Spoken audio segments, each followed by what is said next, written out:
जय हिंद दोस्तों, मैं सब इंस्पेक्टर श्वेता। आज के दिन हम लोग आ गए हैं डे 28 के होमवर्क के ऊपर। डे 27 तक के होमवर्क में हमने बहुत सारी चीज़ों को कवर कर लिया है। बहुत अच्छा महसूस हो रहा है कि अब बहुत चीज़ हमारा कवर हो गया है। आपका टेस्ट में मार्क्स एकदम पक्का एक बढ़ रहा होगा, क्योंकि अब बहुत कम चीज़ बचे हुए हैं।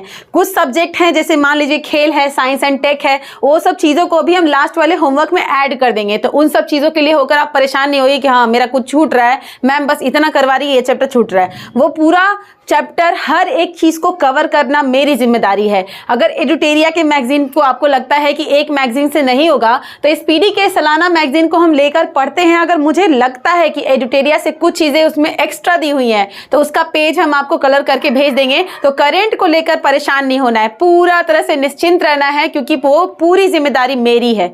चलिए बात करते हैं आज के होमवर्क के ऊपर कि आज के होमवर्क में मैंने अब क्या दिया है। बहुत सारी चीजें तो खत्म हो ही चुकी हैं, बस अब कुछ चीजें अब देने के लिए है। चलिए अब देखते हैं। करंट अफेयर्स में हम पेज दिए हैं 52, 53, 54, ठीक है।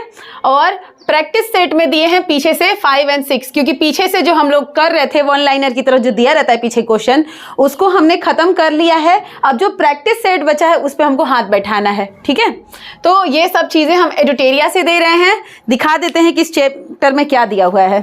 पेज नंबर 52 में है हमारा विभिन्न पत्रकारों द्वारा जारी सूची, 17वीं लोकसभा के मंत्री परिषद, और है उसी से भाई नया लोकसभा जो बना है उसमें जो जो मंत्री परिषद के लोग बैठे हैं उन लोग का भी नाम इंपॉर्टेंट हो जाता है, क्योंकि एसआई में ऐसा क्वेश्चन बनता है। जैसे राज्यपाल से रिलेटेड बन जाएगा, मुख्यमंत्री से रिलेटेड भी बन जाता है।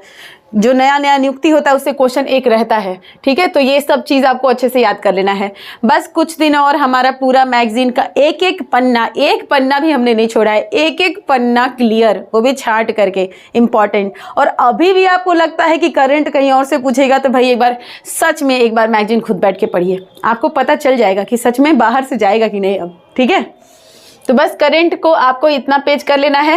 ये सारा चीज़ का कलर करके हम अपने टेलीग्राम पे डाल देते हैं, एसआई श्वेता पर। फेसबुक का भी मेरा यही लिंक है, और टेलीग्राम पे एक नया ग्रुप बना है आप लोगों के लिए, एसआई डाउट चैट, जहाँ पे आप अपना क्वेश्चन पूछ सकते हैं, कोई डाउट पूछ सकते हैं, कोई भी आपके दिमाग में कुछ भी सोच चल रहा है या डिप्रेशन है तो आप हमसे क्वेश्चन कर सकते हैं, हम उसका आंसर वहाँ देंगे। इंस्टा पे भी आप मुझे फॉलो कर सकते हैं, इट्स श्वेता/SI, ठीक है। बायोलॉजी में हम लेसन 10 दिए हैं पोषक पदार्थ, ठीक है। बायोलॉजी को हम दे रहे हैं ल्यूसेंट से। जो भाई लोग या जो भी लोग अगर क्राउन से किए हैं तो वो भी बेस्ट है। मैंने ल्यूसेंट से करवाया है, ये भी अच्छा है। जो लोग क्राउन से कर रहे हैं वो भी बहुत अच्छा है। और देखा जाए तो मैंने खुद की तैयारी साइंस की ल्यूसेंट से की थी। राइट टाइम में हमारे पास क्राउन की बुक है, और मैंने अभी क्राउन की बुक को पढ़ा, वो बहुत वाकई में अच्छा लिखा है। ये भी अच्छा लिखा है, वो भी अच्छा लिखा है। लेकिन जिनकी साइंस वीक है ना, नहीं समझ में आ रहा है साइंस, तो वो क्राउन को पढ़ सकते हैं, क्योंकि क्राउन ने बहुत अच्छे से डिटेल्ड वन लाइनर की तरह तोड़ तोड़ के ब्लॉक वाइज बनाया हुआ है। तो वहाँ और अच्छा वो बात समझ सकते हैं अगर आपकी साइंस वीक है तो, ठीक है। नहीं तो दोनों बुक अच्छी है, दोनों अपने जगह पे अच्छी है, क्योंकि दोनों से क्वेश्चन एकदम आ जाते हैं, ठीक है। तो बायोलॉजी का लेसन 10 हम पोषक पदार्थ ल्यूसेंट से दे रहे हैं, क्योंकि मैंने ल्यूसेंट से किया था। और स्पीडी साइंस का जो वन लाइनर क्वेश्चन है मॉडल सेट में, वो आपको करना है। काफ़ी लोगों को मॉडल सेट नहीं मिल रहा है भाई। मॉडल सेट स्पीडी साइंस ये रहा, ठीक है। और ये रहा मॉडल सेट। अब तक आप बहुत सारा मॉडल सेट कवर कर लिए होंगे, देखिए सब मॉडल सेट दिए हुए हैं। तो ये सारे मॉडल सेट बनाइए, क्योंकि इसमें वन लाइनर क्वेश्चन कमाल मस्त दिए हुए हैं। इससे भी आपको लगेगा ना कि एग्जाम में डायरेक्ट वहाँ से क्वेश्चन आ जाते हैं, और वाकई में आते हैं।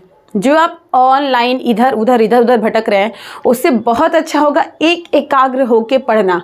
आप बायोलॉजी का ये चैप्टर पढ़ें, नहीं आपको अभी कॉन्फिडेंस है अपने ऊपर, तो भाई यही चैप्टर का ऑब्जेक्टिव आपके ल्यूसेंट बुक में मिल जाएगा, वहाँ पे मार लीजिए और भरोसा हो जाएगा। और मॉडल सेट से वन लाइनर क्वेश्चन जो स्पेशल एकदम मस्त हैं उनको याद कर लीजिए। इतना साइंस काफ़ी है, इससे भरोसा ना एकदम यहाँ रहेगा पीक पर। इससे ज़्यादा साइंस को लेना नहीं है। साइंस तो एकदम इजी है भाई, समझना है। साइंस कभी टफ कैसे लग सकता है आपको? एक केमिस्ट्री टफ लगता है तो भाई बहुत अच्छी बात है कि बिहार दरोगा के एग्जामिनर जो होते हैं केमिस्ट्री का क्वेश्चन ना के बराबर पूछते हैं, फिजिक्स पूछते हैं, बायोलॉजी पूछते हैं, और ये दोनों समझने वाला चैप्टर है। अच्छा, आराम से समझ सकते हैं। नहीं समझ में आ रहा है, एक बार वीडियो देख के समझ सकते हैं, ठीक है। केमिस्ट्री के क्वेश्चन 2 आते हैं। अगर आपकी केमिस्ट्री एकदम बाउंसर है, नहीं समझना चाहते हैं आप, उसको नहीं करना चाहते, तो 2-3 स्पेशल चैप्टर है जिसको मैंने एनालिसिस वीडियो में बताया है केमिस्ट्री के एनालिसिस में, वो जाके चैप्टर कर लीजिए, ठीक है। तो वहाँ से भी केमिस्ट्री के क्वेश्चन 2 आएंगे तो 1 तो बन ही जाएंगे, ठीक है। तो इतना केमिस्ट्री को लेकर नहीं घबराना है, अब फिजिक्स बायोलॉजी पे मेहनत करना है क्योंकि यहाँ से क्वेश्चन रहते हैं। तो कुछ नहीं है साइंस, जब करना हमको है, सब कुछ के करता धरता हम है, तो हम डर के भी क्या कर लेंगे या हम भाग के क्या कर लेंगे, कोई भी घबराहट से हम क्या कर लेंगे। करना तो हम ही को ना है, कौन हमको सपोर्ट करने आ रहा है, कोई हमको बुद्धि दान दे देगा कि भाई तुम मेरे जगह पे साइंस पढ़ लो, तुम्हारा बुद्धि उठा के अपने में भर ले, ऐसा तो नहीं है। करना खुद को है, और जो भी किया है ना वो खुद किया है, कोई जीनियस बंदा नहीं है, सब मेहनत किया है तो उसे याद हो गया है, ठीक है। तो बस आपको बस मेहनत करना है। मेरे क्लास के लोग जो हैं साइंस की रिवीजन में अगर वो तैयारी कर रहे हैं, या कुछ लोग मेरे साथ ऐसे जुड़े हैं जो अभी रिसेंट तैयारी करने बैठे हैं, वो लोग मात्र 2 दिन में कलर किया हुआ मेरे हिस्से को याद कर जा रहे हैं। फिजिक्स को 2 दिन, केमिस्ट्री को 2 दिन, बायोलॉजी को 2 दिन, 2-2 दिन, 6 दिन में साइंस खत्म। जब वो कर सकते हैं, मॉडल सेट पे 3 दिन मेहनत की, मतलब पूरा 10 दिन में साइंस फिनिश, कुछ नहीं है। ऐसे वो समझ के साइंस को खत्म कर रहे हैं, क्योंकि हम उनको बस हिम्मत दे रहे हैं। करना तो उनको भैया, हम बस हिम्मत दे रहे हैं कि हो सकता है।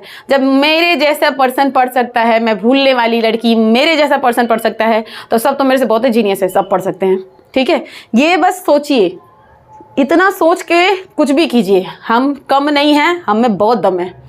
तो एग्ज़ाम कुछ नहीं है, ये सारा गेम डर का है। डर को त्याग करके पढ़ाई पे ध्यान दे देंगे ना, एग्ज़ाम निकालना बहुत इजी है, ठीक है। चलिए बात करते हैं मैथ्स का। आज हो गया लास्ट डे। मैथ्स में हम भिन्न और लाभ और हानि चैप्टर दे रहे हैं, और मैथ्स का लगभग मैंने सारा मेन चैप्टर को बता दिया कि हाँ ये चैप्टर पे आपको हाथ बैठाना है। ये तो रिपीट रिवीजन में ही आ रहा है। तो मैथ्स पे मैंने कुल 12 चैप्टर दिए हैं, जिसमें 6 इंपॉर्टेंट है, 6 मैंने अपने से दिए हैं कि एग्जामिनर अगर दे सकता है तो वहाँ से क्वेश्चन दे सकता है, तो भाई वहाँ से आप तैयारी कर सकते हैं, ठीक है। मैथ्स का एनालिसिस देख लीजिए, वो 12 चैप्टर कौन है वहाँ पे मैंने बताया है, क्वेश्चन को सुना के आपको बताया है कि भाई क्वेश्चन का लेवल क्या है, एग्जामिनर कैसा सोचेगा और कैसा देगा। कुछ वैसा सोचिए ना कि जो हर बार क्वेश्चन बनता है। क्या 10 के पेपर या 11th के पेपर एक जैसे नहीं बनते हैं?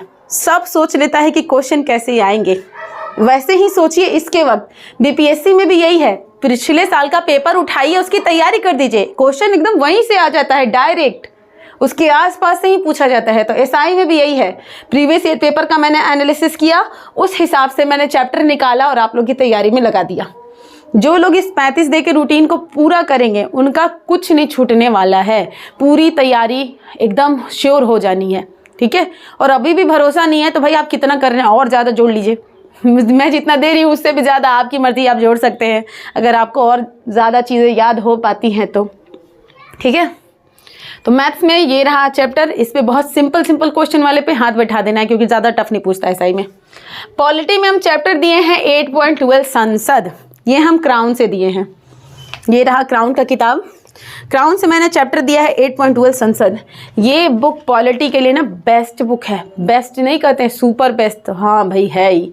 पॉलिटी आपको नहीं समझ में आ रही है, बाउंसर जा रहा है, एकदम टेंशन मत लीजिए, पॉलिटी यहाँ से हो जाएगा, क्योंकि पॉलिटी के इतने शानदार मतलब तरीके से इसमें समझाया गया ना पॉलिटी को, मतलब पढ़ने में भी मज़ा आ रहा है। ल्यूसेंट में जो लिखा है ठीक है, सब्जेक्टिव जिसको बहुत अच्छा है मतलब पॉलिटी में डायरेक्ट समझ सकता है वहाँ ठीक है, लेकिन यहाँ पे ना डिटेल्ड करके हर चीज़ को लिखा हुआ है, कैसे पॉलिटी में घुमा घुमा के क्वेश्चन पूछता है, उस घूमे हुए रूप को यहाँ डिटेल किया गया है, इसीलिए क्राउन बेस्ट है। ऊपर से हम कलर करके दे रहे हैं, लेकिन कुछ चीज़ें अब आगे के चैप्टर में हम छोड़ नहीं रहे भाई, क्योंकि आपको सब पढ़ना है, पूरी रीडिंग करनी है। जब पूरा रीडिंग करके तब वो मेन वाले हिस्से को आपको याद रखना है, लेकिन पूरा रीडिंग करना है। जब पूरा रीडिंग करेंगे तो समझ में आ जाएगा, उसके बाद मेन जो मैंने कलर किया है उसको आपको याद कर लेना है। देखिए इधर वाले पेज में मैंने कुछ छोड़ा ही नहीं है, क्योंकि ये बहुत अच्छे पॉइंट्स हैं, इसको याद करने हैं, ठीक है। तो यहाँ से हम संसद चैप्टर दिए हैं पूरा पॉलिटी से, कहाँ से हम दिए हैं, क्राउन से दिए हैं।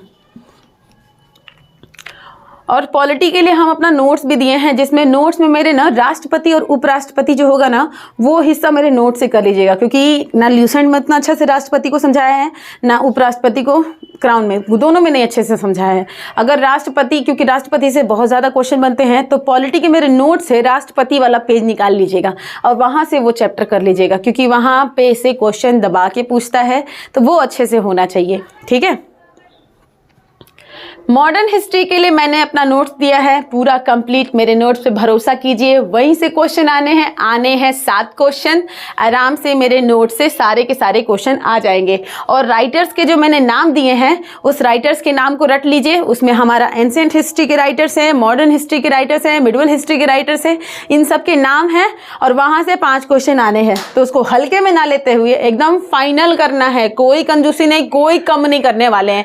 जितने नाम दिए हैं आपको उतना नाम याद करना है। अभी हमारे पास समय भी है तो राइटर्स के नाम को आपको याद कर लेना है। वो हम एक जगह कलेक्शन दे दिए हैं तीनों के लिए, तो राइटर्स के नाम को आपको अच्छे से याद करना है, उसमें कोई ये नहीं, क्योंकि यहाँ से 5 क्वेश्चन है, 3 तो मान लीजिए 4 क्वेश्चन यहाँ से आएंगे, 1 से 2 जाएगा हमारा करंट लेवल से, तो उसके भी राइटर्स के नाम को हम एक जगह इकट्ठा करके दे देते हैं, वो आप याद कर लीजिएगा, वहाँ से करंट वाले राइटर्स के नाम पूछ ले जाएंगे। मतलब 6 क्वेश्चन का लेवल। सोचिए हम लोग को कितना पता है कि एसआई में पेपर में क्या आएगा। 6 क्वेश्चन राइटर से, कितना कमाल है ना, 6 क्वेश्चन राइटर्स के नाम, तो कितने होंगे? मान लीजिए 150 मैंने इसमें दिया है और मैक्सिमम हम दे सकते हैं तो 100 दे सकते हैं राइटर्स के नाम, तो 250 राइटर्स के नाम में से 6 क्वेश्चन, कितना अच्छा है। पता तो है कि 6 उसमें से आएंगे, तो हम क्यों ना उसका पूरा तैयारी करेंगे, पूरी तैयारी हम करेंगे उसका, क्योंकि 6 नंबर तो धनाक से मेरा। ऐसे सोचिए, केमिस्ट्री के 3 क्वेश्चन यहाँ से आएंगे, 3 नंबर मेरे कंप्लीट। फिजिक्स के 4-5 क्वेश्चन इस चैप्टर से आएंगे, 4-5 नंबर कंप्लीट। सेक्शन वाइज खत्म कीजिए अपने आप को कि हाँ यहाँ से क्वेश्चन आएंगे, ये चैप्टर मेरा कंप्लीट हुआ, भाई अब मेरा कंप्लीट, अब मेरा नहीं फंसने वाला है। ऐसे करके सेक्शन वाइज अपने आप को संतुष्ट कर लीजिए। हाँ आपका किसी टेस्ट में रिजल्ट जा रहा है तो छोड़ दीजिए, टेस्ट पता नहीं कैसे क्वेश्चन पूछ लेते हैं तो वो अलग बात है। एसआई में कैसे क्वेश्चन पूछते हैं, कैसे चैप्टर बनते हैं, उस चैप्टर को आप कंप्लीट किए हैं तो वहाँ पेपर में आप बना लेंगे। ठीक है। और अगर उसका टेस्ट देना है तो भाई ल्यूसेंट ऑब्जेक्टिव उठाइए और टेस्ट मारिए, कहीं और का टेस्ट लेने की जरूरत नहीं है। ठीक है। टेस्ट आप दीजिए, जो भी रिजल्ट आ रहा है घबराने की बात नहीं है, क्योंकि आप चैप्टर को अच्छे से कंप्लीट किए हैं। टेस्ट जैसा बन रहा है बस उसमें दे दीजिए, क्योंकि हमको ओएमआर शीट पे हाथ गोला भरने का आदत होना चाहिए और ऑफलाइन बैठने की आदत। टेस्ट पन्ना पे देना है या मोबाइल के पीडीएफ से देना है, वीडियो से नहीं देना है, क्योंकि वीडियो जाके एग्जाम में नहीं देना है, पीडीएफ पढ़ना है और तब जाके, क्योंकि मोबाइल में तो जो लोग वीडियो पढ़ाएंगे तो वो क्वेश्चन पढ़ के सुनाते हैं, वहाँ आपको खुद पढ़ना है। उस एग्ज़ाम माहौल को अपने घर पे महसूस कीजिए और अपनी टाइमिंग को घटा के कम से कम आधे घंटे पर लाइए। ठीक है। जब डेली टेस्ट देंगे तो ऑटोमेटिक आपका हाथ बैठते बैठते आधे घंटे पर आ जाएगा। सोचिए एग्जाम में आप कितना फ्री रहेंगे कि एग्जाम 2 घंटे का है, मेरा स्पीड आधे घंटे का है। अगर एग्जाम हॉल के डिप्रेशन से हम टाइम भी लेंगे तो 1 घंटा लेंगे, 1 घंटा मेरे पास बचा रहेगा। वो 1 घंटे में 80 क्वेश्चन हम सॉल्व कर चुकेंगे, अब 20 क्वेश्चन के लिए हम दिमाग लगाएंगे। ठीक है, कि क्या कर सकते हैं। ठीक है। तो ये जो फ्री महसूस कराएगा ना, ये आपका डेली टेस्ट करने का आदत कराएगा। डेली टेस्ट दीजिए, टाइमिंग को देखिए कितना बजे से दे रहे हैं, कितना बजे खत्म हो रहा है, और ऑफलाइन देना है, ओएमआर शीट पे देना है। एकदम मेन हैबिट होना चाहिए ये। एग्ज़ाम को अब कंटिन्यू कीजिए, टाइम नहीं रह गया है, अब डेली ओएमआर शीट पे हाथ बैठना ही चाहिए। और ये जो छोड़ रहे हैं ये अच्छी बात नहीं है, यही करना है एग्ज़ाम में, तो इसको तो नहीं छोड़ना है, भले कुछ रूटीन छूटे छूटे। ठीक है। कोई भी डाउट हो तो कमेंट करके पूछ लीजिएगा। धन्यवाद। जय हिंद।